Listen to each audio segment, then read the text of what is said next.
Olá, meus amigos e minhas amigas. No vídeo de hoje falaremos sobre a recente troca de prisioneiros entre Rússia e Ucrânia, a contraofensiva ucraniana em Kharkiv e suas repercussões para vilarejos russos. Também discutiremos a captura de Urozhaine e as operações em Donetsk, assim como as tensões no Parlamento Europeu contra a Hungria.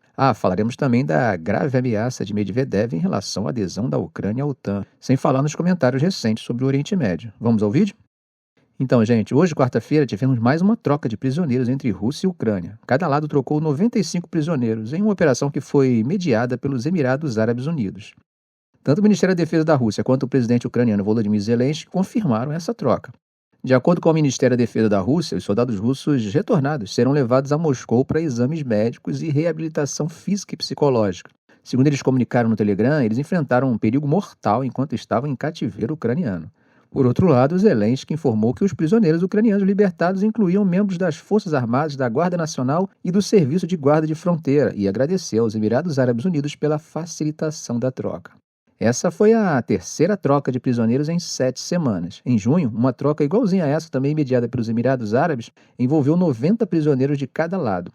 Esses eventos acabam demonstrando a brutalidade do conflito, mas também mostram momentos raros de cooperação em meio à intensa hostilidade. Esse é um daqueles momentos sobre os quais eu gosto de falar. No entanto, gente, a guerra continua. E devido à contraofensiva ucraniana na região de Kharkiv, a Rússia foi obrigada a isolar 14 vilarejos na região de Belgorod.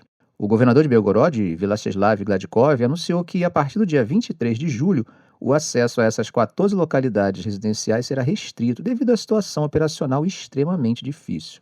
Só para contextualizar, Putin lançou uma ofensiva terrestre em maio na região nordeste de Kharkiv, com a justificativa de criar uma zona tampão para proteger a região de Belgorod. No entanto, essa área continua sendo alvo constante de bombardeios e ataques de drones ucranianos. Do outro lado, o chefe do Estado-Maior-Geral da Rússia, Valery Gerasimov, agradeceu às forças russas ontem pela captura da aldeia de Urozhaine, localizada na região oriental de Donetsk. Essa informação foi divulgada pelo Ministério da Defesa da Rússia. Até agora, a Ucrânia não fez comentários oficiais sobre a situação em Urozhaine. No entanto, alguns blogueiros ucranianos não oficiais afirmam que as forças ucranianas abriram mão do controle da aldeia, deixando de presente para os russos. Até o momento em que gravei esse vídeo, ainda não havia confirmação independente das informações de ambos os lados, o que mostra mais uma vez como é difícil obter dados precisos em meio ao caos do conflito. Isso se dá pelo fato de que até mesmo vídeos descontextualizados e com datas totalmente diferentes são usados para produzir desinformação. Afinal, como sabemos, em uma guerra a primeira vítima é a verdade. O Ministério da Defesa da Rússia também informou que Gerasimov recebeu um relatório de um comandante do Grupo de Forças do Leste e estabeleceu novas tarefas para as próximas ações. Isso indica que as operações militares russas estão em constante evolução e adaptação às condições no terreno. Então, gente, o novo partido húngaro, TISA, se recusou a apoiar uma resolução do Parlamento Europeu. Essa resolução pedia repercussões contra a Hungria após o primeiro-ministro Viktor Orbán ter se encontrado com o presidente russo Vladimir Putin. Segundo o partido, eles não podiam apoiar uma resolução que punisse a Hungria pelas políticas equivocadas de Orbán, nem concordar com o apelo para que todos os Estados-membros continuassem a guerra na Ucrânia até a vitória final e fornecessem armas. Em junho, o partido TISA surpreendeu todo mundo ao superar todos os outros partidos de oposição húngaros nas eleições parlamentares europeias. Eles ficaram em segundo lugar, atrás apenas do partido governante de Orbán, o Fidesz, e enviaram 7 eurodeputados para a Assembleia da União Europeia. Lá eles se juntaram ao Partido Popular Europeu, que é uma aliança de centro-direita. O Parlamento Europeu foi bem duro nas críticas a Orbán por esse encontro com Putin em Moscou. Eles consideram a visita uma violação flagrante dos tratados da União Europeia e da política externa comum. A resolução, que teve um grande apoio de 495 deputados, pediu repercussões para a Hungria. Além disso, Orbán também recebeu críticas de outros países e líderes da União Europeia por suas visitas surpresas à Rússia e à China, onde se encontrou com o presidente chinês Xi Jinping sem apoio da União Europeia. Gente, é importante lembrar que a Hungria assumiu a presidência rotativa de 6 meses da União Europeia esse mês, uma função que a coloca responsável por organizar reuniões da União Europeia, mas não autoriza Orbán a conduzir a diplomacia em nome do bloco de 27 países. A resolução do Parlamento Europeu confirmou o apoio contínuo à Ucrânia e instou a Hungria a levantar seu bloqueio ao reembolso dos Estados-membros da União Europeia pela ajuda militar à Ucrânia, através do fundo chamado European Peace Facility. Em resposta a toda essa situação, o governo húngaro, que tem mantido laços estreitos com a Rússia desde o início do conflito em fevereiro de 2022, defendeu as viagens de Orbán. O ministro das Relações Exteriores da Hungria, Péter Szijjártó, declarou que é inaceitável estigmatizar um país por defender soluções diplomáticas. Gente, temos aqui uma ameaça bem grave por parte da Rússia, hein? Que em termos argumentativos se fundamenta na tese apresentada por Putin e tangencialmente reiterada por Pequim para explicar o que seria a razão primeira para a atual guerra na Ucrânia. Mas que ameaça foi essa? Bom, Dmitry Medvedev, que, como vocês sabem, é ex-presidente russo e atual vice-presidente do Conselho de Segurança da Rússia, fez algumas declarações bastante preocupantes sobre a adesão da Ucrânia à OTAN. Medvedev afirmou que a adesão da Ucrânia seria praticamente uma declaração de guerra contra Moscou. Ele enfatizou que apenas a prudência por parte da aliança poderia evitar uma catástrofe global, mencionando até a possibilidade, gente, olha só isso, de despedaçar o planeta. Para entender essas declarações, é importante lembrar da versão apresentada pela Rússia para explicar a guerra. Desde o colapso da União Soviética, a Rússia tem visto a expansão da OTAN para o leste como uma ameaça direta à sua segurança. Afinal, mesmo sem um tratado formal, houve um compromisso de que a aliança não ultrapassaria os limites da antiga Alemanha Ocidental, para que a União Soviética concordasse com a reunificação alemã. Bom, como sabemos, a expansão foi muito além disso. O que os russos alegam? Bom, para eles, a adesão da Ucrânia à OTAN colocaria forças militares ocidentais diretamente nas fronteiras da Rússia, algo que Moscou considera intolerável. Medvedev afirmou claramente: "Isso, em essência, seria uma declaração de guerra, embora com atraso."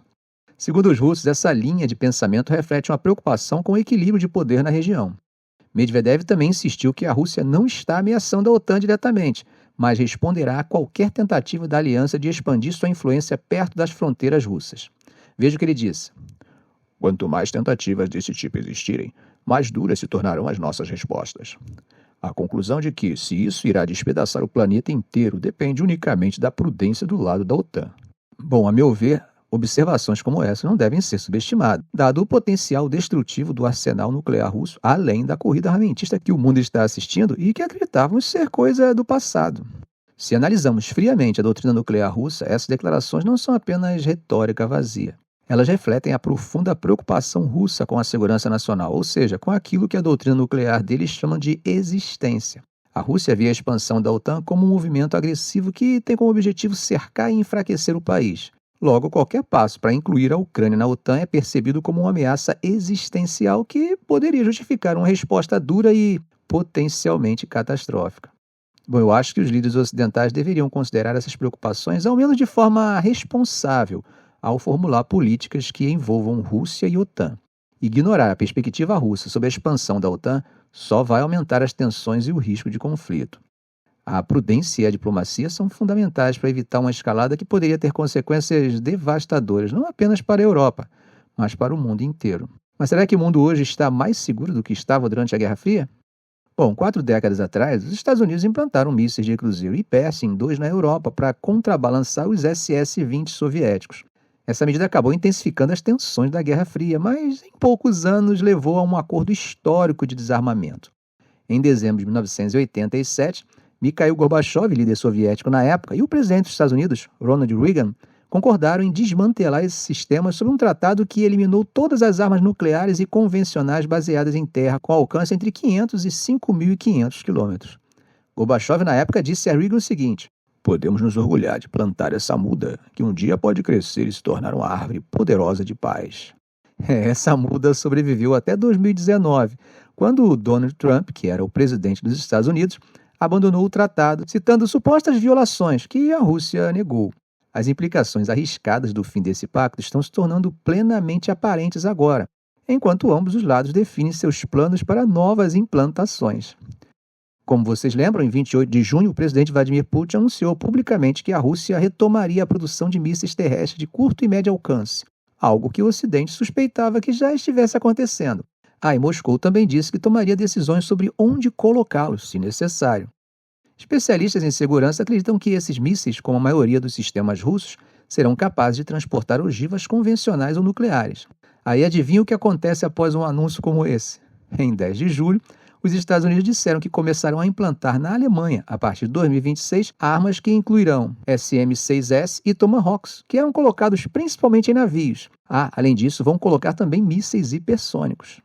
Esses são sistemas convencionais, mas alguns poderiam, em teoria, ser equipados com ogivas nucleares e especialistas em segurança disseram que o planejamento russo teria que considerar essa possibilidade. Essas decisões tomadas em meio a tensões agudas sobre a guerra da Rússia na Ucrânia e o que o Ocidente vê como uma retórica nuclear ameaçadora de Putin aumentam a já complexa gama de ameaças para ambos os lados. Elas também fazem parte de uma corrida armamentista de forças nucleares de alcance intermediários com a China.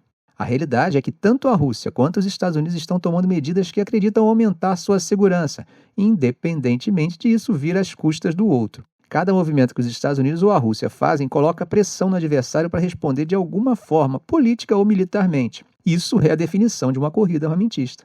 As implantações planejadas criam mais cenários para confrontos militares diretos entre a Rússia e os países da OTAN. E é lógico que, para isso, todos os lados precisam se preparar. Hipoteticamente, isso poderia incluir eventualidades como um ataque russo a uma base polonesa, onde armas ocidentais destinadas à Ucrânia estavam sendo armazenadas, ou um ataque dos Estados Unidos a um radar russo ou a um posto de comando e controle.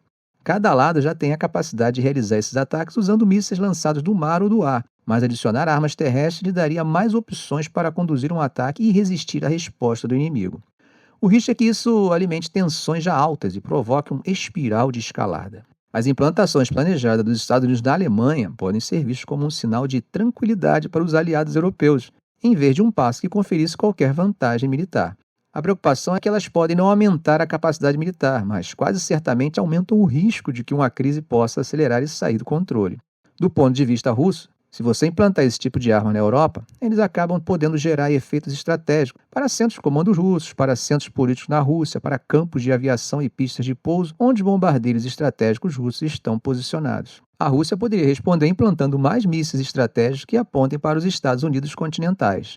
Qualquer implantação de mísseis de alcance intermediário russos e americanos também poderia provocar um aumento adicional da China, que não estava vinculada pelo Tratado Soviético-Americano de 1987 e, portanto, pode aumentar seu próprio arsenal. O Departamento de Defesa dos Estados Unidos disse em um relatório ao Congresso em 2023 que a força de foguete da China tem 2.300 mísseis com alcance entre 300 e 3.000 quilômetros e mais 500 que podem viajar entre 3.000 e 5.500 quilômetros. A preocupação com os mísseis da China foi um fator importante por trás da decisão de Trump de sair do tratado com a Rússia. E os Estados Unidos já deram um passo inicial para colocar suas próprias armas de alcance intermediário em países aliados na Ásia. Em abril, fizeram sua primeira implantação no exterior de mísseis terrestres que eram proibidos, ao participar de um exercício militar de 2 semanas nas Filipinas. Esta não será uma corrida armamentista de duas partes entre Rússia e Estados Unidos e seus aliados. Será uma muito mais complexa, com potencial para envolver a China e outros aliados dos Estados Unidos na Ásia, como a Coreia do Sul e o Japão. As chances de Rússia e Estados Unidos chegarem a um acordo de controle de armas como o que Reagan e Gorbachev fizeram na década de 1980 são bem remotas. Mesmo que a Rússia e os Estados Unidos concordem totalmente que toda essa situação não está ajudando ninguém, vai se voltar novamente ao Tratado INF ou qualquer outra coisa. No entanto, os Estados Unidos não seriam capazes de fazer isso por causa de quem? Por causa da China, porque realmente precisam desses sistemas para igualar as capacidades chinesas. A probabilidade é que continuemos acumulando esses sistemas e apontando uns para os outros, então não parece que teremos um tempo tranquilo pela frente. E por falar em China e Rússia, os dois países realizaram exercícios navais com fogo real no Mar do Sul da China. Isso demonstra que eles têm reforçado seus laços militares e comerciais, especialmente após as sanções impostas pelos Estados Unidos. De acordo com o jornal Global Times, controlado pelo Estado chinês, ambos os países mobilizaram pelo menos 3 navios cada um para os exercícios de 3 dias. A cerimônia de abertura do exercício naval sino-russo, Maritime Cooperation 2024, aconteceu no porto chinês de Zhangjiang. Durante essas manobras marítimas, as tripulações da Frota do Pacífico da Rússia e da Marinha do PLA realizaram exercícios conjuntos de defesa aérea e antissubmarino com participação de aviação antissubmarina naval do PLA. Para quem não sabe, PLA é a sigla em inglês para People's Liberation Army, Exército de Libertação Popular, que é a força militar da República Popular da China. Bom, a agência estatal russa RIA relatou na terça-feira que as marinhas russa e chinesa realizaram disparos de artilharia como parte dos exercícios conjuntos. Esses exercícios seguem a conclusão de uma patrulha naval conjunta separada no norte do Pacífico, que, segundo o Ministério da Defesa russo, envolveu um destacamento de navios da Frota do Pacífico da Rússia, incluindo 2 corvetas. Wang Guazheng, da Marinha do PLA, disse à CCTV na terça-feira que a patrulha conjunta China-Rússia promoveu o aprofundamento e a cooperação prática entre os dois em múltiplas direções e campos. Os navios participantes partiram de Zhejiang, na província de Guangdong, no sul da China, na segunda-feira. O relatório não especificou em que parte da via navegável contestada os exercícios ocorreram.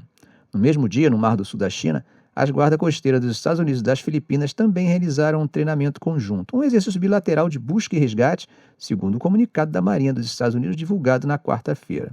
As operações envolvendo um cortador da Guarda Costeira dos Estados Unidos da 7ª Frota e um navio da Patrulha Filipina incluíram a navegação conjunta e treinamento de busca e resgate, evoluções de transferência de pessoal e navegação bilateral.